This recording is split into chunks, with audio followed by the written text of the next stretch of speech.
제목은 두려움 없이 삽시다 하는 말씀의 제목을 붙였습니다. 그동안에 우리들은 15회에 걸쳐서 디모데 전서를 강의하고 이제 연이어서 디모데 후서를 강의하게 된 것을 무한하게 감사를 드립니다. 또 하나님 앞에 이 모든 것들의 영광을 돌립니다.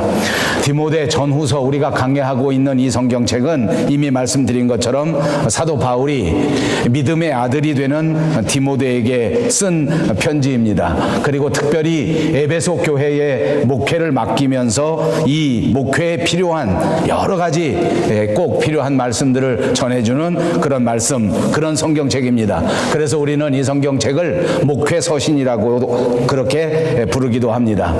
그러나 여러분, 우리가 알아야 할 것은 목회서신이라고 부르고 또 디모데가 이 에베소 교회를 목회할 때에 꼭 필요한 말씀이라는 그런 말씀을 드렸지만, 그럼에도 불구하고 이 말씀이 목회자들에게만 꼭 필요한 말씀은 절대 아닙니다. 모든 그리스도인들이 한결같이 꼭 마음에 새기고 이 생활 살아갈 동안에 이 말씀대로 살아가야 할 그 말씀인 줄로 믿습니다.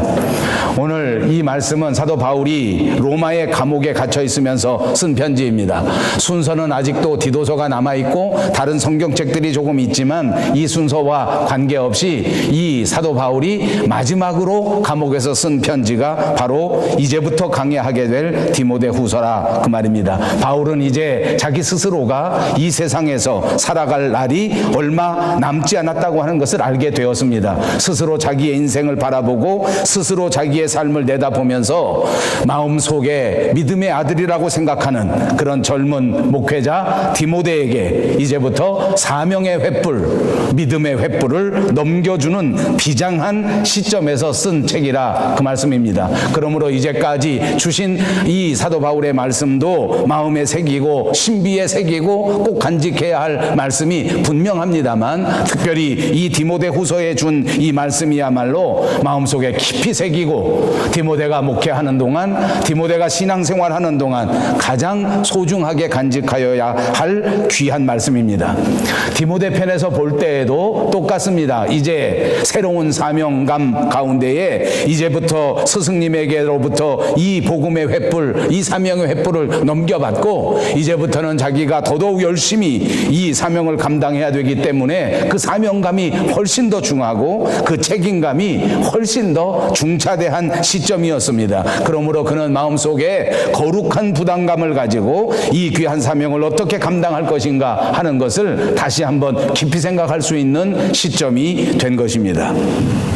이 젊은 목회자 디모데에게는 믿음의 역사가 있었습니다. 그 가정을 살펴보니 그 어머니 유니게라고 하는 사람, 그리고 그 외할머니 로이스라고 하는 사람이 있었는데 이들이 특별히 신실한 믿음을 가졌던 사람이었습니다. 오늘 본문에 보니까 거짓 없는 신실한 믿음을 가진, 그리고 그 믿음의 역사를 이어받은, 그것을 유산으로 받은 그런 청년이라 하는 것을 우리가 알 수 있습니다. 그렇습니다. 믿음에 있어서 반듯한 청년이었습니다. 집안의 믿음의 역사를 이어받고 아름다운 믿음의 역사를 이어갈 수 있는 훌륭한 청년, 훌륭한 지도자로서 부족함이 없었다 그 말입니다. 그뿐만이 아닙니다. 이렇게 훌륭한 믿음을 받고 이렇게 훌륭한 집안에서 자라난 디모데가 일찍부터 사도 바울이라고 하는 위대한 하나님의 사람을 만나게 된 것입니다. 이것이 인생의 가장 큰 기쁨이요, 가장 큰 행복이요, 가장 큰 아름다움이라고 해도 과언이 아닐 것입니다.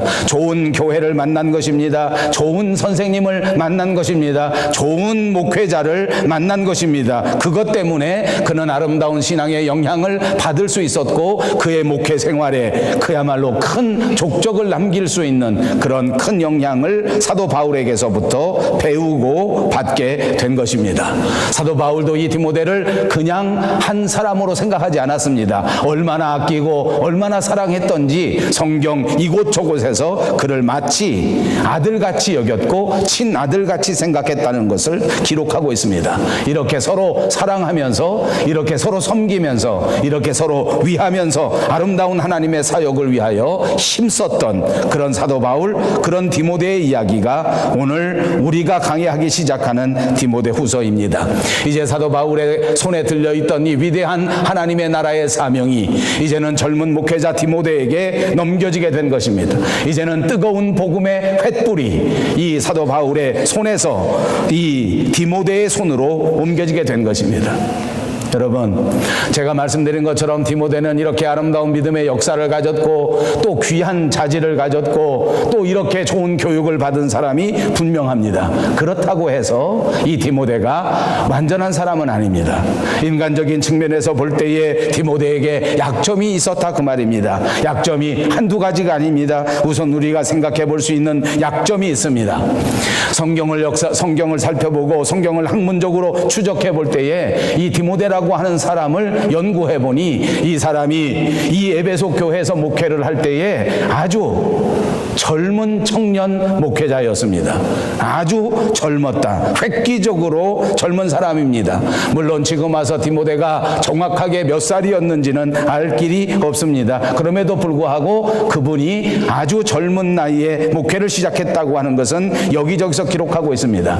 우리가 이미 강해한 디모데전서 4장 12절에 보니까 누구든지 내 연소함을 업신여기지 못하게 하고 오직 말과 행실과 믿음과 정절에 대하여 믿는 자의 본이 되라, 이렇게 말씀하신 적이 있습니다. 나이가 어려서 사람들에게 업신여김을 받지 말라는 말입니다. 나이가 어리다고 해서 그 리더십에 상처를 받으면 안 된다라고 말씀하는 것입니다. 나이가 어릴수록에 더더욱 말과 행실과 믿음과 정절에 있어서 모범이 되어야 한다고 가르쳐 준 것입니다. 그렇습니다. 디모데는 젊은 청년이었습니다. 여러분, 옛날이나 지금이나 젊은 청년의 나이에 지도자가 되는 것은 결코 쉬운 일이 아닙니다. 아니, 아주 어려운 일입니다. 그뿐만이 아닙니다. 디모데는 나이가 젊었는데, 나이가 아주 어린 청년 지도자였는데 게다가 몸까지 약합니다. 자주 병치레를 한 사람이었습니다. 그래서 디모데전서 5장 23절에 보니까 이제부터는 물만 마시지 말고 내 비위와 또 자주 나는 병을 인하여 포도주를 좀 마셔라, 이렇게 권고한 내용도 우리가 기억하고 있습니다. 그렇게 약을 먹어야 할 만큼, 그렇게 늘 건강을 챙겨야 할 만큼 젊은 나이의 지도자였는데 몸까지 약했다고 말입니다. 여러분, 이렇게 많은 사람들에게 건강에 있어서 염려를 주면서 그렇게 교회 지도자가 된다고 하는 것은 더구나 과거에 얼마나 어려운 일이었었겠는가.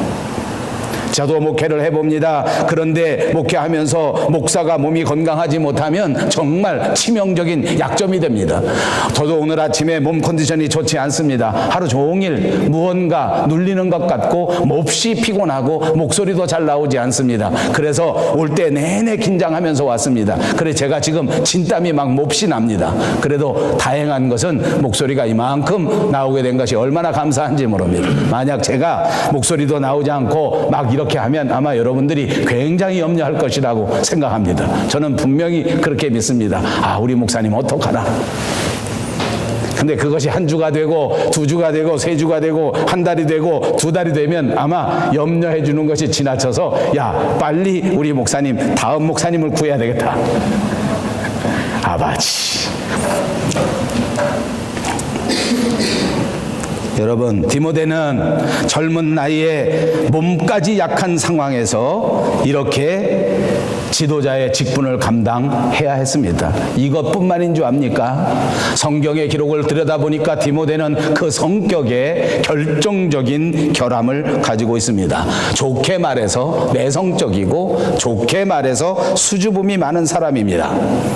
그리고 어려운 상황이 생길 때마다 뒤로 돌아서는 성격을 가졌습니다. 핑계를 대는 성격을 가졌습니다. 그 어떤 일도 과감하게 결단하지 못하는 그런 약한 사람이었습니다.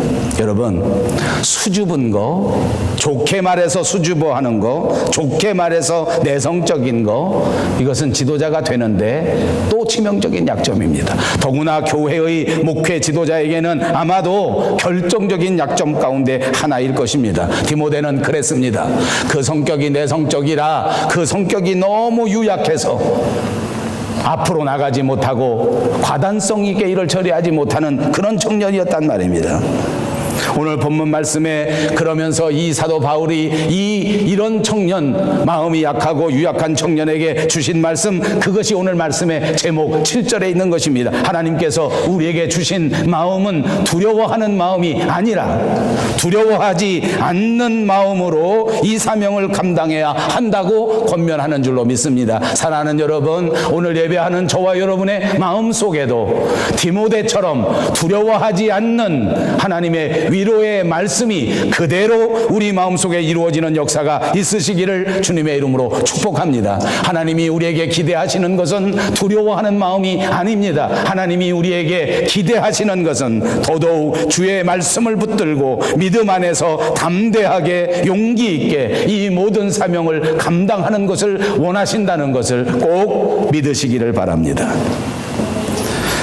고린도전서 6장 10절에도 고린도에 있는 교회다 편지할 때에 디모데를 부탁하면서 이렇게 말합니다. 너희 교회는 모두가 다 조심해서 디모데가 두려움 없이 이 모든 일들을 감당할 수 있도록 잘 해다오라는 부탁을 한 적도 있습니다. 나이도 젊습니다. 몸도 약합니다. 성격도 수줍어하는 디모데를 불러서 이 에베소 교회의 목회 지도자라고 하는 막중한 책임을 맡겨주신 것입니다. 제가 왜 이렇게 강조해서 말씀드리는 줄 아십니까? 저 자신도 그렇습니다. 여러 가지 면에서 하나님 앞에 약점이 많습니다. 그러나 하나님께서는 이 모든 약점을 덮으시고 제게 있는 강점을 선택하셔서 그 오른팔 장중에 붙잡아 주셨단 말입니다. 저만 그런 것이 아닙니다. 여러분들도 그러합니다. 하나님께서 보실 때에 여러분의 성격, 여러분의 배경, 여러분의 역사 가운데에는 장점도 있고 약점도 있다는 말씀입니다. 아니 어찌 보면 약점이 더 많을지도 모릅니다. 아니 어찌 보면 치명적인 부족함이 여러분의 삶에 있었을지 모릅니다. 그럼에도 불구하고 하나님께서는 여러분을 붙잡으셔서 오늘 이 위대한 밴쿠버 영송교회의 성도의 사명을 감당할 수 있도록 불러내 주셨다는 말씀인 것입니다. 이 하나님의 부르심에 감사할 수 있는 저와 여러분이 다 되시기를 바랍니다. 이 하나님의 은혜에 깊이 감복하여 하나님이 맡겨주신 위대한 사명을 열심히 감당할 수 있는 저와 여러분 되시기를 바랍니다. 그렇습니다. 우리가 모두가 다 약점이 있습니다. 우리가 모두가 다 부족합니다. 그러나 하나님께서는 우리를 불러내 주시고 하나님께서는 우리에게 귀한 사명을 맡겨주신 줄로 믿습니다. 하나님이 우리에게 주시는 것은 결단코 두려워하는 마음이 아닙니다. 하나님께서 우리에게 주신 것은 결단코 무서워하는 마음이 아닙니다. 사실 사람에게는 어느 누구에게나 조금씩 두려움이 있을 수밖에 없는 것입니다. 뿐만이 아닙니다. 자기 스스로가 살펴보면서 자기 자신이 자기에게 만족하지 못합니다. 그래서 자기를 괴롭힙니다. 이것이 심해지면 우울증이 되고 이것이 심해지면 신경과민증이 되고 이것이 더 심해지면 질병이 될 수밖에 없는 것입니다. 왜냐하면 내가 내 스스로에게 만족하지 못합니다. 내가 내 약점을 보고 결코 견뎌내질 못합니다. 그리고 자기 인생을 스스로 불안하게 여깁니다. 불안해합니다. 걱정합니다. 그것이 심해지니까 두려워해지는 것입니다. 자, 여러분, 우리가 한번 찬찬히 생각해 봅시다. 우리 마음속에 일어나는 모든 불안, 우리 마음속에 일어나는 모든 부족함, 우리 마음속에 일어나는 시끄러움, 이것이 과연 어떤 것일까? 왜 이런 일이 벌어질까? 우리가 다시 한번 찬찬히 이 문제를 점검해 본다고 하면 제일 먼저 생각할 것은 우리 마음의 욕심입니다. 사실은 우리가 욕심이 많기 때문에 우리 마음속에 시끄러운 일이 일어나는 것입니다. 내 욕심이 채워지지 않으니까 불평이 시작되는 것입니다. 내 욕심에 차지 않으니까 자꾸 불안해하기 시작한다 그 말입니다. 여러분, 우리 마음속에 욕심을 내려놓으면 대부분 우리 마음속에는 평화가 찾아오는 것입니다. 우리가 살아가면서 우리 삶의 현장 속에서는 병 때문에 생겨지는 불안, 두려움이 있습니다. 제가 TV 보도를 보니까 어느 날 암에 대해서 보도하는 내용을 보았습니다. 병원에서 치료를 받는 환자 2만 5천 명을 상대로 암 환자의 연령을 조사했습니다. 그랬더니 남자들의 평균 조사를 해볼 때에 55세에서 65세에 해당되는 사람이 암 환자가 제일 많았다는 것입니다. 여러분 어떻습니까? 제 가슴은 쿵 하고 내려앉습니다. 하필이면 제 나이대가 암 환자 제일 많다는 것입니다. 여자는 어느 나이대가 제일 많은지 압니까? 45세에서 55세. 쿵 하는 사람 하나도 없네요. 아버지.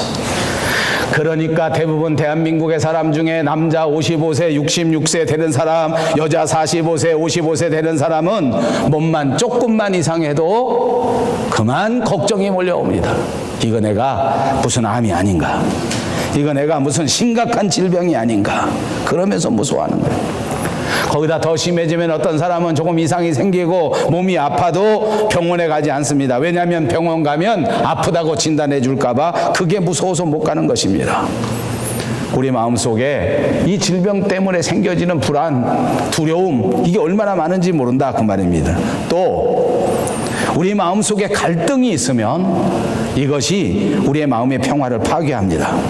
여러분, 저와 여러분의 마음속에는 높은 차원의 생각 그리고 낮은 차원의 생각이 공존하는 것이 우리의 인생입니다. 그래서 성경에서는 이것을 육신의 삶과 영혼의 삶이 갈등을 일으킨다고 말했습니다. 또 어떤 데에서는 옛사람과 새사람이 우리 속에서 선한 싸움을 싸우고 있다고 말한 적도 있습니다. 그렇습니다. 저와 여러분의 마음속에는 수준 높은 삶을 살고자 하는 그런 본성이 있는가 하면 그냥 동물처럼 육신적인 생각에 빠져서 살고자 하는 낮은 차원의 갈등도 분명히 있단 말입니다. 이것이 우리를 시끄럽게 합니다. 이것이 우리의 마음을 괴롭힌다 그 말입니다. 그냥 저냥 살아가자 하는 그런 바람이 있는가 하면 내가 무엇인가 뜻 있는 인생을 살아야 할 것 아니냐, 누군가 부끄럽지 않은 인생을 살아야 할 것이 아니냐 하는 싸움이 우리 속에서 매일같이 이루어지기 때문에 이것 때문에 우리 마음이 두려워질 수도 있고 불안해질 수도 있다 그 말입니다. 여러분, 성경에도 보니까 삶의 수준을 낮추어서 산 사람들이 있습니다. 누가복음에 나오는 탕자 그 아들이 그런 생각 아닙니까? 그냥 여기저기 다니면서 욕심이나 채우고 살면 되지 인생에 무슨 의미가 있느냐, 아버지의 돈을 다 탈취하다시피 뺏어가서 그냥 내가 하고 싶은 대로 마음껏 하고 살자 하는 방법으로 살기로 한 것입니다. 그리고 그렇게 살았습니다. 살아보니 어찌 되었습니까? 그는 돼지들이 먹는 돼지 주염 먹이통 속에서 인생의 깊은 진리를 깨닫게 된 것입니다. 인생의 모든 행복을 잃어버리고 난 다음 다시 인생의 본질적인 삶을 위하여 살아가게 됐습니다. 유명한 신학자였던 성 어거스틴도 그랬습니다. 그는 젊은 시절에 그저 육체적인 쾌락만이 인생의 전체인 것이라고 생각하고 그 쾌락을 탐닉하면서 살았습니다. 그 쾌락 속에서 평화를 얻고자 했고 그 쾌락 속에서 무엇인가 만족을 얻어보려고 했습니다. 그러나 그도 결국은 실패할 수밖에 없었고 그는 돌이켜 하나님 앞에 돌아와 인생의 진정한 행복을 얻게 된 사람이었습니다. 사랑하는 여러분, 그리고 또 우리의 마음을 시끄럽게 하는 것은 바로 사람과 사람 사이에 생겨지는 일들 때문입니다. 다른 사람이 우리의 마음을 시끄럽게 합니다. 다른 사람이 나의 마음의 감정을 상하게 만들어 버립니다. 그러면 우리는 어떻게 합니까? 결코 그 사람을 용서하지 못합니다. 그러나 여러분, 기억하셔야 할 것은 다른 사람의 죄를 용서해 주지 않는 한 내 마음 속에도 평화는 찾아오지 않습니다.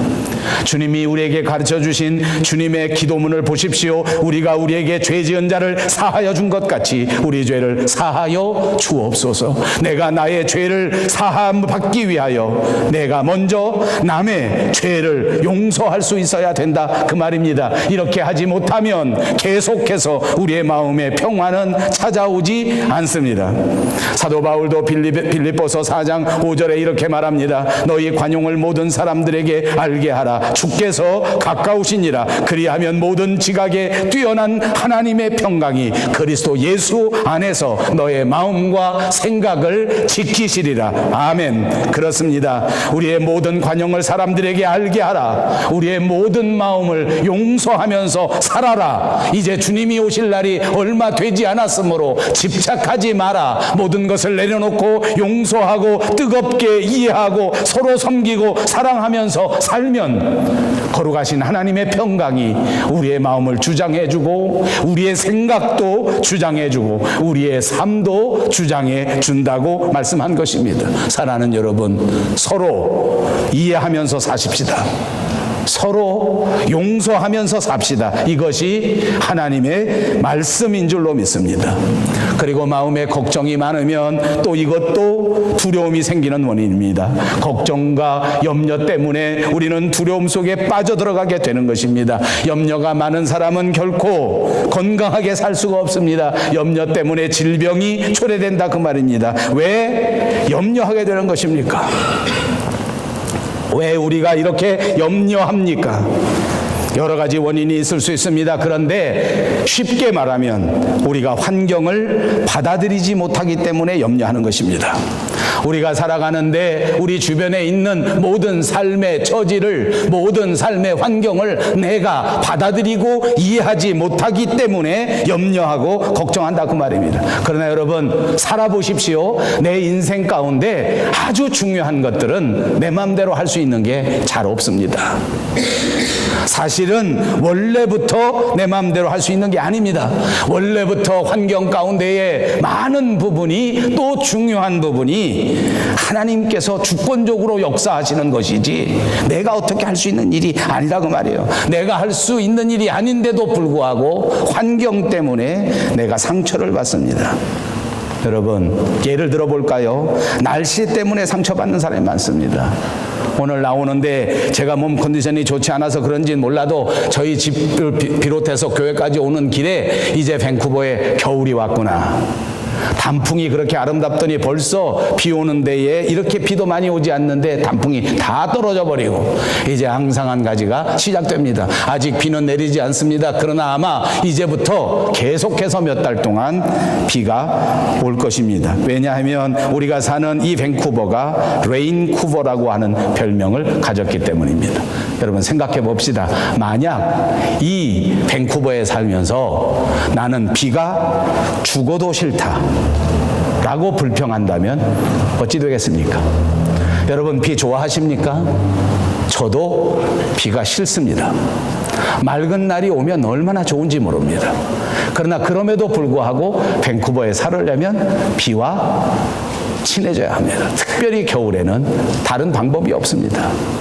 그런데 우리 교회 안에는 어떤 분이 제게 이런 말을 합니다. 목사님, 저는 비가 오면 너무너무 좋아요.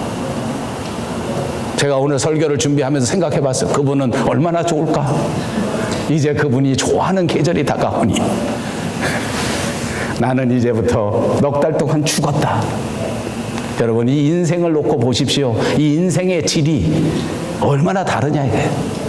한 사람은 환경을 받아들이고, 한 사람은 환경을 용서하고, 한 사람은 환경을 이해하고, 이제부터 환경과 더불어 신나는 겨울을 보낼 것인데, 미련한 또 다른 한 사람은 이제 내가 바꿀 수도 없는 이 밴쿠버의 겨울비 때문에 한숨 내리시고 걱정하고 불평하고 염려하고 산다면 두 사람의 인생이 어떻게 되는 거냐고 말입니다.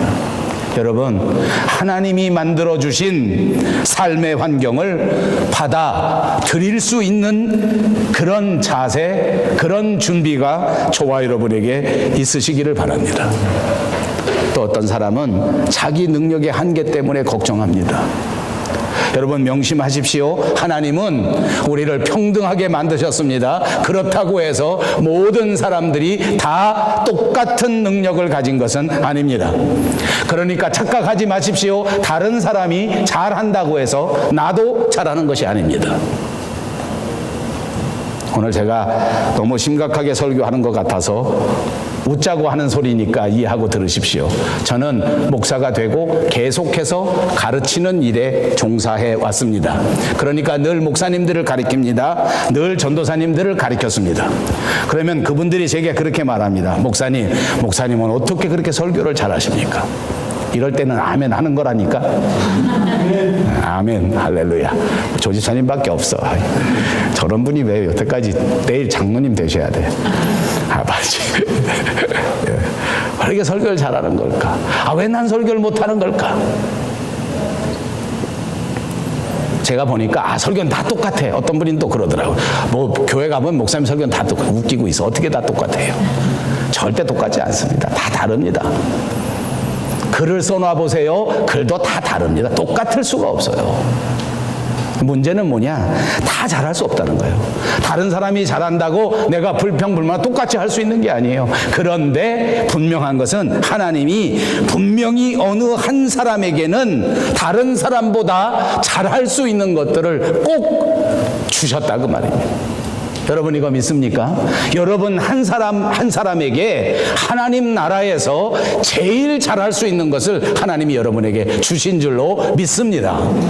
이런 은사를 우리가 받았습니다. 이런 은혜가 우리에게 있습니다. 이것을 붙들고 하나님 앞에 온전히 믿음으로 살아가면 하나님께 영광이 되는 것입니다. 이것을 붙들고 하나님 앞에 충성하면 여러분의 마음속에 평화가 깃들고 여러분의 삶의 현장 속에 은혜가 넘쳐나고 여러분의 인생에 하나님이 주시는 파워, 능력이 샘솟듯 일어나는 역사가 일어날 줄로 믿습니다. 이 믿음이 있어야 우리의 인생이 생동적으로 능력 있게 살아갈 수 있다고 말입니다. 그래서 신나게 살아갈 수 있다고 말입니다. 이걸 깨달아야 합니다. 하나님을 온전히 믿고 하나님을 온전히 의지할 때에 마음의 평화가 생기고 하나님이 주시는 능력이 솟아나게 된다. 여러분도 한번 입으로 해보십시오. 시작.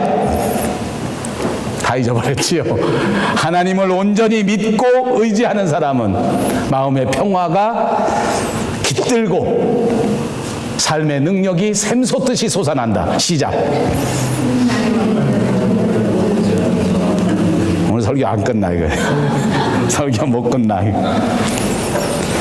사람들이 살면서 제일 크게 걱정하는 것은 앞날, 미래, 내일입니다. 오늘까지는 그래도 이렇게 살았는데 내일부터 내가 어떻게 하더라.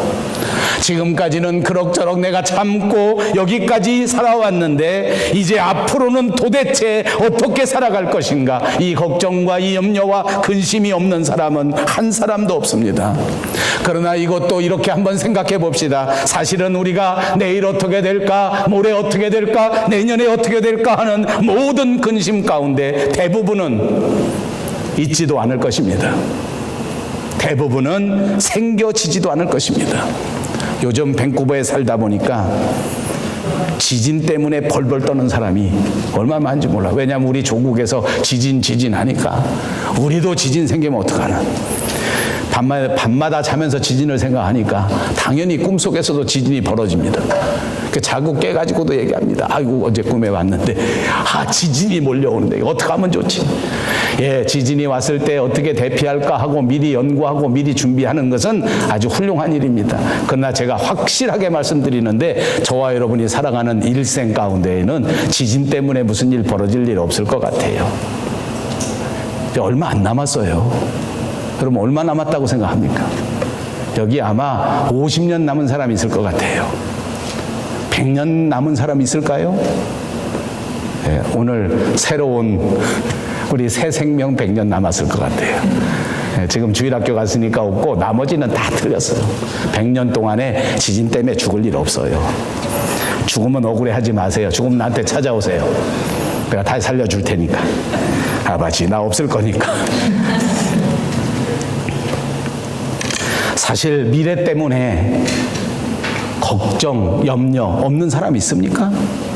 앞날 때문에 염려하지 않는 사람이 있습니까? 그러나 이것도 한번 다시 생각해 봅시다. 우리 인간만이 미래를 생각합니다. 개, 돼지는 앞날을 생각하지 못합니다. 돼지가 내년을 대비해서 준비하는 돼지는 없습니다. 아무리 집안에서 기르는 반려동물이 똑똑하다고 할지라도 5년 후를 대비하는 동물은 아무도 없습니다. 그러고 보니 미래 때문에 걱정할 일이 아닙니다. 미래는 하나님이 우리에게 주신 가장 큰 행복이요, 가장 큰 축복입니다. 앞날을 생각하기에 오늘을 경건하게 살아갈 수 있단 말입니다. 앞날이 있기에 오늘을 견뎌낼 수 있단 말입니다. 미래가 있기 때문에 오늘 다시 한번 실수를 딛고 떳떳하게 힘있게 일어서서 우리에게 주어진 삶에 다시 한번 충실할 수 있는 기회가 있다는 말입니다.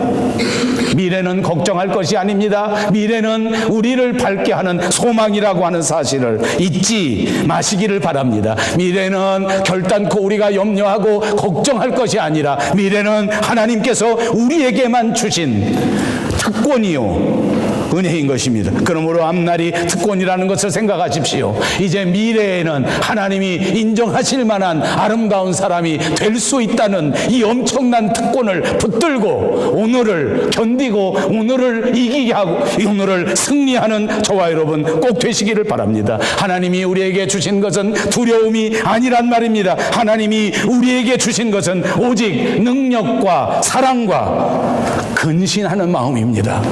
앞날이 있기에 근신해야 합니다. 미래가 있기에 조심해야 합니다. 이제 하나님 만날 그날을 대비해서 허리띠를 고쳐매고 하나님 앞에 칭찬받을 수 있는 삶으로 변화되어야 한다는 말씀인 줄로 믿습니다. 우리가 너무나 잘 아는 예화가 있습니다. 2차 세계대전 당시에 전쟁으로 죽은 청년의 숫자가 30만 명입니다. 그런데 그 기간 동안에 사랑하는 아들을 전쟁터에 보내고 사랑하는 남편을 전쟁터에 보내고 기다리다가 그만 낙심해서 죽은 사람의 숫자는 100만 명이 넘는다는 것입니다. 이것이 우리의 삶의 현실입니다.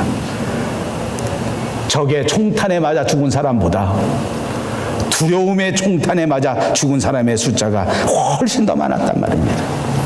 하나님은 모세가 죽은 다음에 여호수아로 하여금 새로운 사명을 감당하게 하실 그때에 여호수아서 1장 7절에 보니까 이렇게 말씀합니다. 두려워하지 말고 마음을 강하게, 마음을 담대하게 하라.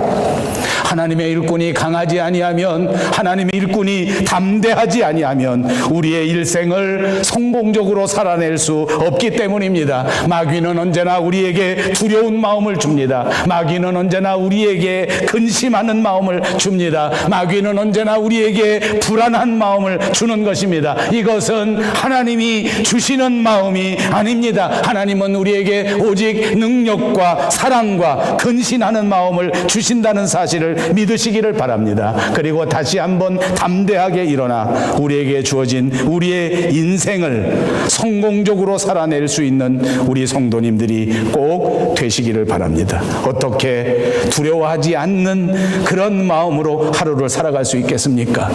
믿음으로 살아가는 것입니다. 성실하게 살아가는 것입니다. 예수님께서도 우리에게 부탁하셨습니다. 내일 일을 위하여 염려하지 말라. 내일 일은 내일 염려할 것이요 한날 괴로움은 그날에 족하니라. 얼마나 귀한 말씀입니까? 내일 때문에 불안해하지 말고, 내일 때문에 염려하지 말고, 오늘 우리에게 주어진 이 믿음의 삶을 성실하게 살아간다면 하나님은 반드시 우리를 붙잡으셔서 우리를 승리하게 만들어 주신다는 것입니다. 한 가지만 더 말씀드리고 이 말씀을 마치고자 합니다. 성경에 잘 알고 있는 것처럼 예수님의 무덤을 찾아간 여인들의 이야기를 생각해 보십시오. 그들은 부활 후 첫날 예수님을 만나기 위하여 무덤으로 가고 있었습니다. 그들의 마음속에는 믿음이 있었기에 세상 사람들이 잡아 죽인 그 예수 그리스도를 만나기 위하여 절망 속에서도 믿음의 발걸음을 내딛었습니다. 모든 사람들이 예수 믿는 사람들을 붙잡아 가기에 예수님의 제자들마저도 두려워서 떨고 도망간 그 시점에 새벽 미명 시간에 아무도 일어나지 않는 그 시간에 주님을 뜨겁게 사랑했던 이 여인들은 미련하게도 일어나 예수님의 무덤으로 향하고 걸어가고 있었습니다. 여러분, 한번 생각해 보십시오. 이 새벽 시간에 이 예수님의 무덤을 찾아가는 길, 그 길은 어떤 길이었을까요? 여러분, 새벽 시간에 집에서 성경책을 끼고 새벽 기도를 위하여 교회로 나오는 그 길은 어떤 길일까요? 너무너무 아름다운 길입니다. 너무너무 멋있는 길입니다. 밴쿠버의 겨울보다는 밴쿠버의 봄날을 생각해 보십시오. 교회까지 가는 동안, 무덤까지 가는 동안 이 세상에서 발견할 수 없는 아름다운 꽃들이 길가에 널려 있었을 것입니다. 새벽 시간에 지저귀는 아름다운 새소리, 그 어느 누구도 흉내낼 수 없는 천상의 소리가 그 길가에 있었을 것입니다. 그러나 이 여인들은 어땠습니까? 그 꽃을 볼 수 있는 마음의 여유는 결코 없었습니다. 그 아름다운 꾀꼬리 소리를 들을 수 있는 그런 마음의 귀도 없었습니다. 그들의 마음속에는 오로지 내가 예수님을 만나러 가는데 만날 수나 있을까? 내가 예수님을 만나러 가는데 그 무덤 앞에 놓여져 있었던 그 엄청난 큰 돌, 그것은 과연 어떻게 치울까? 이 돌이 있는데 어떻게 예수님을 만날 수 있을까? 이것이 이 여인들의 생각 전체였습니다. 그는 마음속에 염려와 걱정과 근심 때문에 그들에게 주어진 인생의 그 아름다운 아침날 그 모든 환경들을 다 잃어버리고 말았습니다. 여러분, 우리의 삶은 어떻습니까? 마음속에 시끄러움 때문에, 마음속에 염려 때문에, 마음속에 쓸데없는 걱정 때문에 하나님이 축복으로 주신 저와 여러분의 이 아름다운 인생을 다 허비해버리고 있지 않습니까? 일생일대 한 번도 보지 못할 태평양 건너 이 아름다운 밴쿠버 땅의 이 하늘을 바라보면서도 마음속에 그 아름다운 그 하늘에 대한 노래가 나오기는커녕 염려와 걱정 때문에, 이 바위돌 때문에 계속 근심하지 않느냐 말입니다. 무덤에 도착했습니다. 이 여인들이 그렇게 깊이 고민하던 그 무덤 앞에 돌덩어리는 누가 치웠습니까? 아니, 거기 있었습니까? 아니요. 이미 그 엄청난 돌은 하나님께서 치워놓으셨습니다. 주님을 사랑하는 마음, 주님을 만나겠다고 하는 그 믿음만 가지고 그 무덤을 찾아갔던 이 여인들은 그 돌과 상관없이 그토록 사랑하던 예수 그리스도를 만나게 되었던 것입니다. 사랑하는 여러분, 우리도 이 여인들처럼 주님을 만나러 찾아가고 있는 인생들입니다. 우리도 이 여인들처럼 우리가 사랑하는 그 하나님 만나는 날까지 인생을 살아가고 있습니다. 우리도 이 여자들처럼 미련하게 이 돌 때문에 어떻게 하나, 이 무덤에 어떻게 들어가나 하고 살아가고 있는 모습이란 말입니다. 아니, 그렇게 사십시오. 그러면 아마 우리 인생 중에 기쁨도 행복도 보람도 아무것도 느끼지 못한 채 그냥 예수님을 만날지도 모릅니다. 그렇게 사시겠습니까? 아니요. 모든 염려와 근심과 걱정은 하나님 앞에 맡겨버리고 주님이 우리를 위하여 모든 것을 예비해 두셨다고 하는 사실을 분명하게 믿고 오늘 우리에게 주어진 우리 가정 안에서, 오늘 우리에게 주어진 우리 교회 안에서, 오늘 내게 주신 내 직장 안에서 가장 아름다운 것을 바라보면서, 가장 좋은 것을 바라보면서 서로 용서하고 이해하고 섬기면서 뜨겁게 사랑하면서 아름다운 열매를 맺고 주님을 만나잔 말입니다. 그런 밴쿠버 영성교회가 꼭 되시기를 바랍니다. 하나님은 모든 것이 합력하여 선을 이루시는 분입니다. 마지막 주님 만나는 그때 저와 여러분 모두가 다 이렇게 노래할 수 있을 것입니다. 두려워하지 마십시오. 근심하지 마십시오. 염려하지 마십시오. 주님만 바라보시고 말씀만 의지하면서 주님 앞에 뛰어가는 저와 여러분들이 다 되시기를 주님의 이름으로 축복합니다.